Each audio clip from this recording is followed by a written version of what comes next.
क्या होगा अगर एक क्यूट सा दिखने वाला एलियन एक छोटी लड़की से मिले जिसकी लाइफ काफ़ी ज़्यादा डार्क और ट्रॉमेटाइजिंग हो।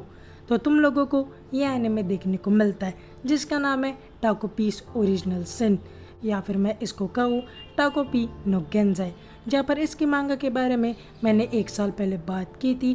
बट हाल फिलहाल में अभी इसका एनिमे आया है जो कि काफ़ी ज़्यादा बढ़िया है। लोग लिटरली पागल हो गए थे इसका एपिसोड 1 देखने के बाद कि कैसे ये सब चीज़ें तुम लोग एनिमे में दिखाते हो, जहाँ पर इस एनिमे में हम लोगों को ब्रूटैलिटी, अब्यूज़, सुसाइड वगैरह भी देखने को मिलता है। जहाँ पर अगर तुम लोगों को इस एनिमे के बारे में नहीं पता तो ये एनिमे फॉलो करता है शिजुका को, जो कि काफ़ी ज़्यादा अब्यूज़ होती थी अपने क्लासमेट से। जहाँ पर एक दिन वो टाकोपी से मिलते। टाकोपी एक एलियन जो कि दूसरे प्लेनेट से अर्थ पे आया होता है क्योंकि उसका एक ही मिशन था कि उसको अर्थ पे खुशियाँ फैलानी थी। बट एक दिन वो शिजुका से मिलता है। शिजुका से मिलने के बाद वो शिजुका की कुछ चीज़ें नोटिस करने लग जाता है कि शिजुका जो थी वो कभी भी स्माइल नहीं करती थी। तो टाकोपी जो है वो अपनी कोशिशें करने लग जाते कि कभी ना कभी शिजुका हंसेगी, लेकिन चीज़ें जो है वो उसके हिसाब से बिल्कुल भी नहीं जाती, जो कि तुम इस एनिमे में जाके देख सकते हो। तो मैंने तुम लोगों को काफ़ी सिंपल तरीके से समझाया इस एनिमे के बारे में।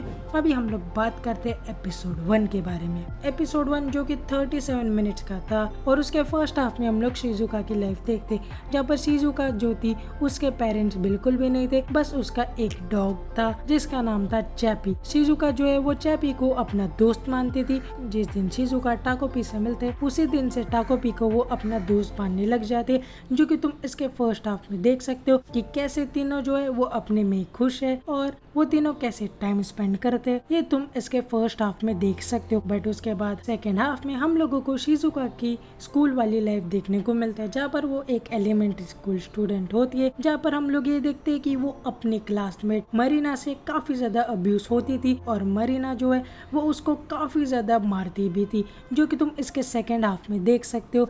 और सेकेंड हाफ में हम लोग ये भी देख सकते हैं कि शिजुका जो है वो अपने लाइफ से पूरी तरीके से हार चुकी थी और वो एक फैसला ले लेती है, और वो फैसला जो था वो एक्चुअल में सुसाइड था, जहाँ पर वो सुसाइड कर भी लेती। सुसाइड करने के बाद जब टाकोपी जो है वो उसके घर पे जाता है, तब वो ये देखता है कि शिजुका जो थी उसने सुसाइड कर लिया। वो उसके पास जाता है, उसकी बॉडी को टच करता है। टच करने के बाद ही उसको ये पता चल जाता है कि शिजुका जो थी वो असल में मर चुकी है। जहाँ पर टाकोपी जो है वो अपने गैजेट निकालता है। गैजेट निकालने के बाद वो टाइम में पीछे ट्रैवल करता है और वो शिजुका को बचा लेता है। ऐसे टाकोपी को लग रहा था। जहाँ पर फर्स्ट एपिसोड यही नोट पे खत्म होता है। फिर उसके बाद हम लोग एपिसोड 2 देखते हैं। एपिसोड 2 में हम लोग ये देखते हैं कि टाकोपी जो है वो अपने हैप्पी गैजेट्स का इस्तेमाल करके शिजुका को खुश करने की काफी ज्यादा कोशिशें कर रहा रहता है। ये एपिसोड में हम लोग ये भी देखते हैं कि मरीना और शिजुका की वापस से लड़ाई हो चुकी है और उसके बीच में टाकोपी आ जाता है। टाकोपी आ जाने के बाद गलती से जो मरीना है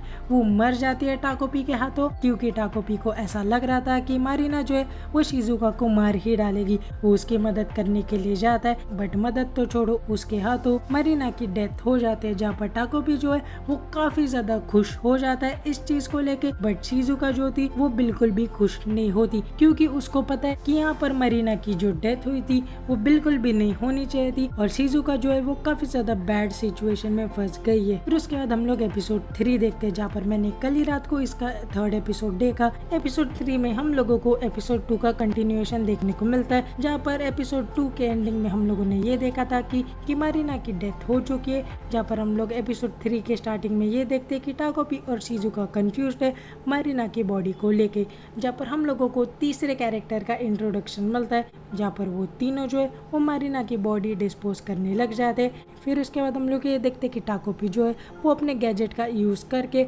मरीना में ट्रांसफॉर्म हो जाता है। मरीना में ट्रांसफॉर्म होने के बाद टाकोपी जो है वो मरीना के घर पे जाता है। फिर उसके बाद टाकोपी जो है वो चीज़ें नोटिस करने लग जाता है कि मरीना का जो फादर है वो काफ़ी ज़्यादा अब्यूज़ करता था उसकी मदर को, और उसकी मदर जो है वो अपना सारा गुस्सा जो है वो मरीना के ऊपर उतार देती है, जो कि देखने को काफ़ी ज़्यादा ब्रूटल है। यहाँ पर इसके बाद टोटल 3 एपिसोड्स बचते हैं, जो कि तुम लोग जाके इस एनिमे में देखना, जो कि तुम लोग जाके ज़रूर से चेकआउट करना। इसका एपिसोड जो है वो वीकली आता है और तुम लोग जाके ज़रूर से इस एनिमे को चेकआउट करना। मैंने तुम लोगों को थोड़ी बहुत चीज़ें तो बता दी है स्पॉइलर फ्री, जहाँ पर इस एनिमे में हम लोगों को ब्रूटैलिटी, अब्यूज, सुसाइड वगैरह भी देखने को मिलता है। इस एनिमे की ब्रूटैलिटी काफ़ी ज़्यादा बढ़िया है देखने में। बट तुम लोग अगर ये सब चीज़ें रियल लाइफ में सोचते हो तो तुम लोगों के लिए चीज़ें जो है वो थोड़ी बहुत ट्रॉमेटाइजिंग और थोड़ी बहुत डिप्रेसिंग हो जाती है, जहाँ पर मरीना जो है वो अपने पेरेंट्स से अब्यूज होकर सारा गुस्सा जो है वो शिजुका के ऊपर उतार देती है, जो कि तुम इस एनिमे में जाके देखोगे कि कैसे मरीना शिजुका को ब्रूटली अब्यूज करती है, जो कि तुम इस एनिमे में जाके देख सकते हो। और अगर हम लोग और भी बातें करें तो हम लोगों को ये पता चलता है कि टाकोबी जो था वो अर्थ पे आने के बाद ह्यूमंस को बिल्कुल भी वो समझ नहीं सकता था, जहाँ पर टाकोबी का सिर्फ एक ही सोचना था कि सब इंसान जो है वो खुश होने चाहिए। लेकिन अर्थ पे आने के बाद वो शिजुका से मिलता है जो कि फ्रीक्वेंटली बुली वगैरह होती रहती थी, बट उसके साथ रहने के बाद भी उसको ह्यूमन बीइंग का कॉम्प्लेक्सिटी बिल्कुल भी समझ में नहीं आता, जो कि तुम ये चीज़ थ्रू आउट द एनिमे देखोगे। जहाँ पर मैंने इसकी मांगा पढ़ी है और इसकी मांगा काफ़ी ज़्यादा ब्रूटल है। एपिसोड 3 में एक ऐसी चीज़ घटती है जो कि शिजुका के लिए काफ़ी ज़्यादा डिप्रेसिंग और ट्रॉमेटाइजिंग होते चले जाते, जहाँ पर शिजुका जो है वो लिटरली एक बच्ची है। बच्ची होने के बावजूद भी उसके पास कोई और चारा नहीं बचता, इसलिए वो एपिसोड 1 में सुसाइड करते। बट टाकोबी जो था वो टाइम ट्रेवल का इस्तेमाल करके शिजुका को वापस चलाता है और उसके साथ वापस से वही चीज़ें घटने लग जाती है, बुलिंग, अब्यूज़।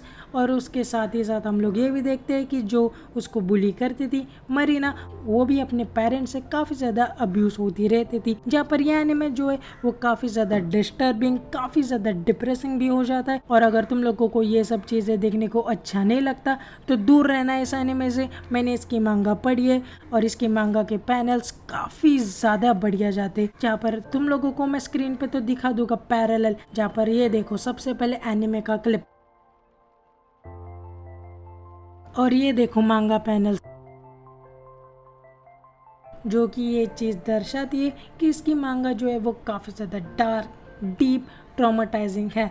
और अगर तुम लोगों को यह एनिमे देखना है तो मैं तुम लोगों को ये बोलता हूँ कि जाओ यह एनिमे देखो, तुम लोगों के ऊपर है। क्योंकि जब मैंने इसकी पहली बार मांगा पढ़ी थी और सुसाइड वाला सीन आया था, मैं पूरी रात उसी के बारे में सोच रहा था, मेरे को नींद बिल्कुल भी नहीं आई थी। जहाँ पर लास्ट में मैं तुम लोगों को इतना ही बोलना चाहूँगा कि ये एनिमे काफ़ी ज़्यादा ट्रॉमेटाइजिंग बन जाता है लोगों के लिए, कि कैसे एक बच्ची के साथ ये सब चीज़ें घटती है। जहाँ पर तुम यहाँ पे देखोगे चाइल्ड अब्यूज़, ब्रूटैलिटी, ये सब चीज़ें तो तुम लोगों को देखने को मिलेगी। फिर उसके बाद शिजुका की जो फीलिंग्स दिखाई गई है इस एनिमे में, वही सब चीज़ें देख के लोग जो है वो ट्रॉमेटाइज हो जाते हैं। जहाँ पर यह एनिमे बढ़िया है, जाके ज़रूर से चेकआउट करना अगर तुम लोगों को देखना है तो। बाकी तुम लोगों को ट्रॉमेटाइजिंग चीज़ें और डिप्रेसिंग चीज़ें से दूर रहना है तो तुम लोग ये एनिमे स्किप करना।